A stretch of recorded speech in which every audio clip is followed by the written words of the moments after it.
എല്ലാ കൂട്ടുകാർക്കും നല്ലൊരു ദിവസം ആശംസിച്ചുകൊണ്ട് നമുക്ക് നേരെ ഉണ്ണിമോടെ അയ്യപ്പസ്വാമിയുടെ ഇന്നത്തെ നല്ലൊരു വിശേഷം കേട്ടാലോ. ഇന്നത്തെ വിശേഷത്തിലെ ഗിരിദേവനും വാവരും കൂടെ സംസാരിച്ചുകൊണ്ടിരിക്കുകയാണ്. ഈ സമയത്ത് വാവരോട് ഗിരിദേവൻ പറഞ്ഞു, ഉണ്ണിമോളുടെ കയ്യിലുള്ള ശിവദത്തമായ ആ രുദ്രാക്ഷ മാല്യമാണ്, അത് കൊണ്ടുപോയി ശിവലിംഗ സ്വരൂപത്തെ ചാർത്തുവാണെങ്കിൽ ഉണ്ണിമോൾക്ക് ആയുസ് ആരോഗ്യവും ശിവപ്രീതിയൊക്കെ ലഭിക്കുമെന്ന് പറയാണ്. ഇത് കേട്ടപ്പോൾ വാവര് ചോദിച്ചു, അങ്ങനെ ശിവപ്രീതി ഉണ്ണിമോൾക്ക് കിട്ടാൻ വേണ്ടിയിട്ട് യമദേവൻ സമ്മതിക്കുവോ? യമദേവൻ അതിനെ തടയിടില്ലെന്ന് ചോദിക്കുക. ഇതിനു മുമ്പാണെങ്കിലും നരസിംഹമൂർത്തിയുടെ അനുഗ്രഹമുള്ള ആ മോതിരം അതൊക്കെ ഉണ്ണിമാളുടെ കയ്യിൽ നിന്ന് തട്ടിത്തെറിപ്പിച്ചില്ലേ? അപ്പൊ അതുപോലെ തന്നെ ഇതും അങ്ങനെ ചെയ്യത്തില്ലേ? ഒരു പക്ഷേങ്കിൽ അവളുടെ കയ്യിൽ നിന്ന് ആ രുദ്രാക്ഷമാല്യം കളയിക്കാനും യമദേവ ശ്രമിക്കും. അത് മാത്രല്ല, അത് ഭൂമിയിൽ സ്പർശിച്ചിട്ടുണ്ടെങ്കിൽ പിന്നെ അതിന് ഗുണവും ഇല്ലെന്നാവും. അപ്പൊ അങ്ങനെ എന്തേലും ഒരിത് കളി ഒന്ന് ചെയ്യത്തില്ലേ യമദേവൻ എന്ന് ചോദിക്കുക. ഇത് കേട്ടപ്പോൾ ഗിരിദേവൻ മറുപടി ഒന്നും പറഞ്ഞില്ല. ഗിരിദേവനൊന്ന് നോക്കുക മാത്രം ചെയ്തേ. ആ സമയത്ത് ഉണ്ണിമോളെയും കൊണ്ട് വിനോദും ബാക്കി ഉണ്ണിമോളുടെ ഫ്രണ്ട്സും കൂടെ നടക്കുവാണ്. കുറെ ദൂരം നടന്നപ്പോൾ ഉണ്ണിമോളും അടുത്തു. ഉണ്ണിമോള് പറഞ്ഞു, അച്ഛാ എനിക്ക് വയ്യ, എനിക്ക് ഒരടി നടക്കാൻ പറ്റില്ലെന്ന് പറയാം. അങ്ങനെ പറയരുത് മോളെ, നീ വാ, നമുക്ക് എത്രയും പെട്ടെന്ന് അവിടെ എത്തണമെന്ന് പറയാം. പറ്റില്ല അച്ഛാന്ന് പറയാണ്. എനിക്കിനി ഒരടി നടക്കാൻ പറ്റുന്നില്ലെന്ന് പറയാം, ഞാൻ മരിച്ചു പോകുന്നു പറഞ്ഞ് ഉണ്ണിമോൾ അവിടെ ഇരിക്കുവാണ്. ഉണ്ണിമോൾ ഇരുന്ന് കഴിഞ്ഞപ്പോഴത്തേനും പെട്ടെന്ന് വിനോദിന് ആകെപ്പാടെ വിഷമമായി. വിനോദ് പറഞ്ഞു, വാ, ഞാൻ ഉണ്ണിമോടെ കയ്യെ പിടിക്കാം. വേണ്ട അച്ഛൻ പൊയ്ക്കോ, എനിക്കിനി പറ്റില്ല, ഞാനിവിടെ കിടന്ന് മരിക്കുള്ളൂ, ഞാനും മരിക്കാൻ പോവാന്ന് പറയണം. എനിക്ക് മരിച്ചാലും കുഴപ്പമില്ല, ഞാൻ മരിച്ചാൽ സ്വർഗത്തിൽ പോവുള്ളൂ എന്ന് പറയണം. ഇത് കേട്ടതും വിനോദ് ചോദിച്ചു, അല്ല മോളോട് ആരാ പറഞ്ഞ് സ്വർഗത്തിൽ പോകുന്നൊക്കെ? എൻ്റെ കൂടെ ഒരു മാമൻ ഉണ്ടായിരുന്നല്ലോ, ആ മാമനെ പറഞ്ഞ് ഞാൻ മരിക്കുന്നു, ഉടനെ മരിക്കുന്നു, മരിച്ചാൽ ഞാൻ സ്വർഗത്തിൽ പോവുള്ളെന്നൊക്കെ, അതുകൊണ്ട് ഞാൻ മരിച്ചോളാം, അച്ഛൻ പോയിക്കോ, എനിക്ക് കുഴപ്പമില്ല എന്ന് പറയണം. ഇത് കേട്ടതും വിനോദ് പറഞ്ഞു, മോൾ എന്തൊക്കെയാ പറയണേന്ന് ചോദിക്കുകയാണ്. അതെ അച്ഛാ, പിന്നെ ഒരു കാര്യം ഞാൻ പറയാൻ മറന്നു കേട്ടോ, എൻ്റെ കൂടെയുള്ള ഗിരിദേവൻ ഉണ്ടല്ലോ, ഗിരിദേവൻ ആരാന്നറിയാവോന്ന് ചോദിക്കുക. ഇത് കേട്ട് കഴിഞ്ഞപ്പം അഭിജിത്ത് പറഞ്ഞു, ഗിരിദേവൻ ആരാ? നമ്മുടെ ക്ലാസ്സിലൊരു കുട്ടി. അല്ല, ക്ലാസ്സിലെ കുട്ടിയൊന്നുമില്ല, ഗിരിദേവൻ അയ്യപ്പസ്വാമിയാന്ന് പറയാണ്. എനിക്കത് മനസ്സിലായി, തണ്ണീർപ്പന്തൽ വെള്ളം കുടിക്കാൻ ചെന്ന സമയത്ത് എനിക്കത് മനസ്സിലായെന്ന് പറയാം. ഇത് കേട്ടപ്പോൾ വിനോദ അർത്ഥം എന്താ, ഉണ്ണിമോൾക്ക് വയ്യാതെ വന്നു കഴിഞ്ഞപ്പോഴത്തേനും ഉണ്ണിമോളുടെ സ്വബോധമൊക്കെ നഷ്ടപ്പെട്ടെന്ന്. തീമേ, എൻ്റെ കുട്ടിയുടെ സമനില തെറ്റാൻ തുടങ്ങി, എൻ്റെ അയ്യപ്പസ്വാമി എൻ്റെ കുഞ്ഞിനെ കാത്തോണേന്ന് പറയണം. ബാ മോളുടെ, ഞാൻ കയ്യെ പിടിക്കാന്ന് പറഞ്ഞിട്ട് അപ്പൊ അതൊക്കെ പിന്നീട് പിടിച്ചോണ്ട് അങ്ങ് നടത്തിക്കുവാണ്.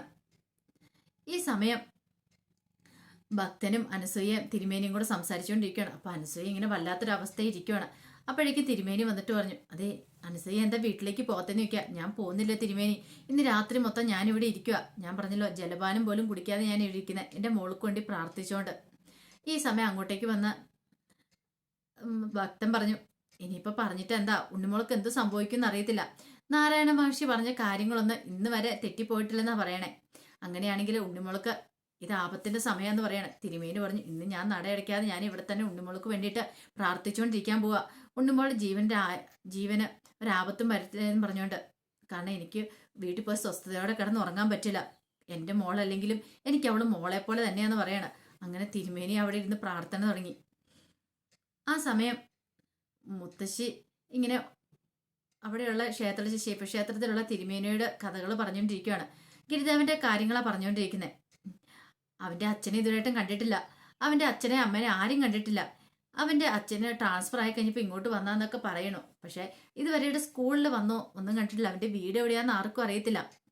സ്കൂളിലാണെങ്കിൽ അവൻ ഫുൾ മാർക്ക് മേടിക്കുന്നുണ്ട്. പിന്നെ ടീച്ചേഴ്സ് ഒന്നും കൂടുതൽ അവനോടൊന്നും പറയാറില്ല. അച്ഛനെ അമ്മേനൊന്നും വിളിപ്പിക്കേണ്ടതായിട്ട് വന്നിട്ടില്ല. പക്ഷെ എനിക്കറിയത്തില്ല, അവൻ എന്ത് കാര്യത്തിലും എൻ്റെ മോളോടൊപ്പം ഉണ്ടാവും. ഏത് കാര്യത്തിനും എപ്പോൾ വിളിച്ചാലും അവൻ വരും. പക്ഷേങ്കിൽ ശബരിമലയ്ക്ക് പോകുന്ന കാര്യം പറഞ്ഞാൽ മാത്രമാണ് അവൻ്റെ മുടക്കം പറഞ്ഞത്. അല്ലെങ്കിൽ അതിനു മുമ്പ് എല്ലാ കാര്യത്തിനും അവൻ കൂടെ ഉണ്ടാവും. അവനുണ്ടെങ്കിൽ എനിക്ക് പിന്നെ ഒരു പേടിയില്ല എന്ന് പറയണേ. ഇങ്ങനെ സംസാരിച്ചുകൊണ്ടിരിക്കുന്ന സമയത്ത് യമദേവൻ അങ്ങോട്ടേക്ക് വരുവാണ്. യമദേവൻ വേഷം മാറി. അപ്പം ശബരിമലയ്ക്ക് പോയ ഒരാളുടെ വേഷത്തിൽ അങ്ങോട്ടേക്ക് വരുവാണ്. അയാളെ കണ്ടതും മുത്തശ്ശി പെട്ടെന്ന് ചോദിച്ചു, അല്ല നിങ്ങൾ ശബരിമലയ്ക്ക് പോയില്ലേ, എനിക്ക് ഇതെന്താ തിരിച്ചു വന്നേ? അത് പിന്നെ വഴിക്ക് വെച്ച ഉണ്ണിമോൾക്ക് കുറച്ച് പ്രശ്നങ്ങൾ ഉണ്ടായെന്ന് പറയാം. ഉണ്ണിമോൾക്ക് പ്രശ്നമോ? അതെ, അവൾക്ക് വയ്യായികയെന്ന് പറയാം. അവളെ ഹോസ്പിറ്റലിലേക്ക് കൊണ്ടുപോകണം. 10-30 കിലോമീറ്റർ അകലെ ഹോസ്പിറ്റല്. പക്ഷെ അങ്ങോട്ടേക്ക് കൊണ്ടുപോകാനായിട്ട് ഒരു വണ്ടിയും കാര്യങ്ങളൊന്നും കിട്ടിയില്ല എന്ന് പറയാം. അപ്പൊ ഗിരിദേവൻ അവിടെ ഇല്ലാരും ചോദിക്കും. ഗിരിദേവനോട് ഗിരിദേവൻ പറഞ്ഞു, നിങ്ങൾ എന്താന്ന് വെച്ച് ചെയ്യാൻ പറഞ്ഞിട്ട് ഗിരിദേവൻ അങ്ങോട്ട് പോയെന്ന് പറയണം. ഇപ്പൊ അവളുടെ ആഗ്രഹം എന്താണെന്നറിയാം, അവൾക്ക് മുത്തശ്ശിനെ കാണണം, മുത്തശ്ശിയുടെ കൈ കൊണ്ട് ഇത്തിരി വെള്ളം കുടിക്കണം എന്ന് ആഗ്രഹം. ഒരു കാര്യം ചെയ്യുക, അമ്മ അങ്ങോട്ട് വരാമെന്ന് ചോദിക്കുകയാണ്. ഇത് കേട്ട് കഴിഞ്ഞപ്പോൾ മുത്തശ്ശി പറഞ്ഞു, ഞാൻ വരാം. തിരുമേനി പറഞ്ഞു, ഞാൻ നടയടച്ചില്ല, അല്ലെങ്കിൽ ഞാനും കൂടെ വരാമെന്ന് പറയാം. അത് കുഴപ്പമില്ല എന്ന് പറയണം. മുത്തശ്ശി മാത്രം വന്നാൽ മതി എന്ന് പറയണം. അങ്ങനെ മുത്തശ്ശിനെയും കൊണ്ട് അങ്ങ് പോവാം. മുത്തശ്ശിക്ക് ഒന്നും അറിയത്തില്ല. അങ്ങനെ മുത്തശ്ശി നടന്നു കുറേ ദൂരം ചെന്ന് കഴിഞ്ഞപ്പോഴത്തേനും മുത്തശ്ശി തിരിഞ്ഞു നോക്കിയപ്പോഴത്തേനും ആരെയും കാണുന്നില്ല. അയാളിത് എവിടെ പോയി? അപ്പം മുത്തശ്ശിയോട് സംസാരിച്ചുകൊണ്ട് വരുമായിരുന്നു. അത് യമദേവൻ അല്ലായിരുന്നോ? യമദേവന്റെ കളികളായിരുന്നു അത്. പക്ഷെ മുത്തശ്ശിക്ക് അറിയത്തില്ലോ. മുത്തശ്ശി അങ്ങോട്ടേക്ക് വന്നു. ഈ സമയം ഉണ്ണിമോളെ കൊണ്ട് നടക്കുവാണ്. കുറച്ചു പറയുമ്പോഴത്തെ ഉണ്ണിമോള് പറഞ്ഞു, എനിക്ക് വയ്യച്ച, ഇനി നടക്കാൻ പറ്റില്ല എന്ന് പറയണം. എന്താ മോളെന്ന് ചോദിക്കുമ്പോഴത്തേനും ഉണ്ണിമോള് വായിക്കാത്തോടെ ഇങ്ങനെ ഞൊരയും പതയിക്കണം വന്നുകൊണ്ടിരിക്കുകയാണ്. വിനോദിന് മനസ്സിലായി ഉണ്ണിമോള് മരിച്ചുകൊണ്ടിരിക്കുകയെന്ന്. എൻ്റെ അയ്യപ്പസ്വാമി എത്രയും പെട്ടെന്ന് തന്നെ അവിടുന്ന് എത്തിക്കണം. ശിവക്ഷേത്രത്തിലെത്തി ഈ രുദ്രാക്ഷമാല്യം ശിവലിംഗത്തിൽ ചാർത്തണം. അങ്ങനെയാണ് ഗിരിദേവൻ പറഞ്ഞിരിക്കുന്നത്. പക്ഷെ ഇവൾക്ക് വയ്യല്ലോ. പെട്ടെന്ന് തന്നെ അഭിജിത്ത് പറഞ്ഞു, ഒരു കാര്യം ചെയ്യുക അങ്കളെ, ഉണ്ണിമോളെ എടുക്കുക, നമുക്ക് എത്രയും പെട്ടെന്ന് തന്നെ ശിവക്ഷേത്രത്തിലേക്ക് പോകാമെന്ന് പറയണം. അങ്ങനെ എന്ത് ചെയ്യണം? ഉണ്ണിമോളെ എടുത്തോണ്ട് അവരെങ്ങോട്ടേക്ക് പോവാണ്. അങ്ങനെ കുറേ ദൂരം ഓടി. കുറേ ദൂരം എത്തിക്കഴിയുമ്പോഴത്തേനും എങ്ങോട്ടാ പോകുന്നത് എങ്ങനെയൊന്നും അറിയത്തില്ലാത്തൊരവസ്ഥയിൽ അവർ എത്തിപ്പെടുവാണ്. ആ സമയം കണ്ണൻ പറഞ്ഞു, ഇതുപോലെ തന്നെയായിരുന്നു ഞങ്ങൾക്കും പറ്റിയത്. എവിടെയാ എന്താണെന്നും അറിയത്തില്ല. ഞങ്ങളുടെ കൂടെ ഒരു അമ്മൂമ്മ ഉണ്ടായിരുന്ന സമയത്ത് ഇങ്ങനെയായിരുന്നു. അതുപോലെ തന്നെയാണല്ലോ ഇപ്പം. ഇവിടെ വേറെ എന്തൊക്കെയോ സാന്നിധ്യത ഉണ്ട്. അതുകൊണ്ടാണ് നമുക്ക് എങ്ങോട്ടാ പോകണ്ടേ ഒന്നും അറിയത്തില്ലാത്തൊരവസ്ഥ വന്നിരിക്കുന്നത്. ഇനി എങ്ങോട്ട് പോകണം നമ്മൾ? ഇവിടെ പെട്ടുപോയല്ലോ എന്ന് പറയണം. ഇവിടെ ശിവക്ഷേത്രം എവിടെയാ നമ്മളെങ്ങനെ അറിയണേന്ന് ചോദിക്കുക. അപ്പോഴേക്കൊരു മണിയടി ഒച്ച കേൾക്കുവാണ്. ശിവക്ഷേത്രത്തില് മണിയടി ഒച്ച പോണക്ക്. അപ്പോൾ ക്ഷേത്രത്തിലെ ആളോ ഒച്ചയാളോ കേൾക്കണേ. മണിയടിക്കുന്ന ശബ്ദമല്ലേ കേൾക്കുന്നത്. അപ്പോൾ ഇവിടെ അടുത്ത എവിടെയോ ക്ഷേത്രമുണ്ട്, അന്ന് നമുക്ക് പെട്ടെന്ന് തന്നെ പോകാമെന്ന് പറയണം. അങ്ങനെ അവർ പെട്ടെന്ന് അങ്ങോട്ട് പോകാൻ തുടങ്ങുമ്പോഴത്തേനും മുത്തശ്ശിയുടെ ശബ്ദം കേൾക്കുവാണ്. ഉണ്ണിമോളെ എന്ന് പറഞ്ഞിട്ടുള്ള ശബ്ദം. ഇത് കേട്ട് കഴിഞ്ഞപ്പോൾ വിനോദ് പറഞ്ഞു, അമ്മയുടെ ശബ്ദം അല്ലേന്ന് ചോദിക്കുകയാണ്. അതേന്ന് പറയണം. ഒരു കാര്യം ചെയ്ത് നിങ്ങൾ ഇവിടെ നിൽക്കി, ഞാൻ പോയി നോക്കിയിട്ട് വരാമെന്ന് പറഞ്ഞ് ഉണ്ണിമോളെ അവിടെ കിടത്തി. അപ്പോൾ ഉണ്ണിമോളുടെ കയ്യിൽ രുദ്രാക്ഷമാലും ഉണ്ടായിരുന്നു. പിന്നീട് വിനോദ് നേരെ മുത്തശ്ശിനെ അന്വേഷിച്ച് പോവാണ്. അങ്ങനെ പോയി കഴിയുമ്പോഴത്തേനും ഇവിടെ ചെന്ന് കഴിയുമ്പോഴത്തേനും മുത്തശ്ശി അവിടെ നിൽക്കുന്നുണ്ട്. മുത്തശ്ശിക്ക് എങ്ങോട്ട് പോകണമെന്ന് അറിയാൻ നിൽക്കുവാണ്. എന്താമേ അമ്മ എങ്ങനെ ഇവിടെ വന്നേന്ന് ചോദിക്കുക. അതുമോനെ, എൻ്റെ കൂടെ ഒരു ശബരിമലയ്ക്ക് പോകുന്ന ഒരു സ്വാമി ഉണ്ടായിരുന്നു. അപ്പോൾ ആ സ്വാമി എന്നെ വിളിച്ചുകൊണ്ട് വന്നേ ഉണ്ണിമോളെ കാണിക്കാനാന്നും പറഞ്ഞുകൊണ്ട്. ഉണ്ണിമോള് വയ്യാതെ കിടക്കുക, ഉണ്ണിമോളുടെ അടുത്തേക്കെന്നും പറഞ്ഞുകൊണ്ട്. പക്ഷെ ഇവിടെ വന്ന് ഇപ്പോൾ ആളെ കണ്ടില്ലെന്ന് പറയാം. വിനോദിന് ഏകദേശം കാര്യം മനസ്സിലായി. വിനോദ് പറഞ്ഞു, ഉണ്ണിമോള് ഞങ്ങളുടെ കൂടെ ഉണ്ടമ്മേ. ഉണ്ണിമോളുടെ ഫ്രണ്ട്സും ഉണ്ട്, ആ കൂടെ ഞങ്ങളുണ്ട്. അമ്മേനെ ആരോ പറഞ്ഞ് തെറ്റിദ്ധരിപ്പിച്ച് ഇവിടെ കൊണ്ടുവന്നാന്ന് പറയണം. മുത്തശ്ശി പറഞ്ഞു, എൻ്റെ അയ്യപ്പസ്വാമി എന്നെ കാത്തോണേ എന്നൊക്കെ പറഞ്ഞുകൊണ്ട് വിനോദിന്റെ കൂടെ അങ്ങോട്ടേക്ക് പോവാണ്. ഇനിയിപ്പോൾ ശിവക്ഷേത്രത്തിലേക്ക് പോയിട്ട് കാര്യമുള്ളെന്ന് മനസ്സിലായി. ആ സമയം ഉണ്ണിമോളുടെ അടുത്തുണ്ടായിരുന്ന നന്ദന എഴുന്നേറ്റു. ഞാൻ ഇപ്പോൾ വരാമെന്ന് പറഞ്ഞ് പോവാണ്. ആ കൂടെ ദിവ്യ എഴുന്നേറ്റു. അപ്പോൾ പെൺകുട്ടികളെല്ലാം കൂടെ പോയി കഴിഞ്ഞപ്പോഴത്തേനും ഉണ്ണിമോൾ അവിടെ കിടക്കുവാണല്ലോ. ബാക്കി ആൺകുട്ടികളെല്ലാം അവിടെ പതുക്കെ കിടക്കുകയാണ്. നടന്ന് ക്ഷീണിച്ചു അവിടെ കിടന്നത് മയങ്ങുവാണ്. ഈ സമയത്ത് ഉണ്ണിമോൾക്ക് വയ്യായിക വന്നു കഴിഞ്ഞപ്പോഴത്തേനും ഗിരിദേവന്റെ അടുത്തേക്ക് ബാബരി ചെല്ലുവാണ്. ബാബരി എന്നിട്ട് പറഞ്ഞു, ഗിരിദേവ, ഇപ്പൊ ഗിരിദേവനെ എന്തെങ്കിലും ചെയ്യാനായിട്ട് പറ്റുള്ളൂ. കണ്ടില്ലേ, അവൾക്ക് വയ്യായിക വന്ന കണ്ടോ? അവൾ ഉടനെ തന്നെ മരണത്തിലേക്ക് പോകും. അങ്ങനെ പോയിട്ടുണ്ടെങ്കിൽ അവളെ ഒരിക്കലും രക്ഷിക്കാനായിട്ട് പറ്റില്ല. അങ്ങയുടെ പരമഭക്തയുടെ ജീവനാ പോയിക്കൊണ്ടിരിക്കണേ. എന്തെങ്കിലും എത്രയും പെട്ടെന്ന് തന്നെ ചെയ്യണമെന്ന് പറയണം. ഇത് കേട്ടപ്പോൾ ഗിരിദേവനൊന്നും മിണ്ടിയില്ല. പിന്നീട് ഗിരിദേവൻ നേരെ ശിവഭഗവാന്റെ അടുത്തേക്ക് ചെല്ലുവാണ്. ശിവഭഗവാന്റെ അടുത്ത് എന്നിട്ട് പറഞ്ഞു, അങ്ങൊന്നല്ലേ പറഞ്ഞേ, അങ്ങയുടെ സന്നിധിയിൽ എത്തിയിട്ട് അങ്ങയുടെ ലിംഗ സ്വരൂപത്തിന് അവള് ആ രുദ്രാക്ഷമാലയും ചാർത്തി പ്രാർത്ഥിക്കുന്നോളം വരെ അവൾക്കൊരാപത്ത് സംഭവിക്കരുന്ന്. ഇപ്പൊ കണ്ടില്ലേ, അവൾക്ക് അങ്ങോട്ട് എത്താൻ സാധിച്ചിട്ടില്ല. അവളെ യമദേവൻ തടഞ്ഞിരിക്കുക എന്ന് പറയാണ്.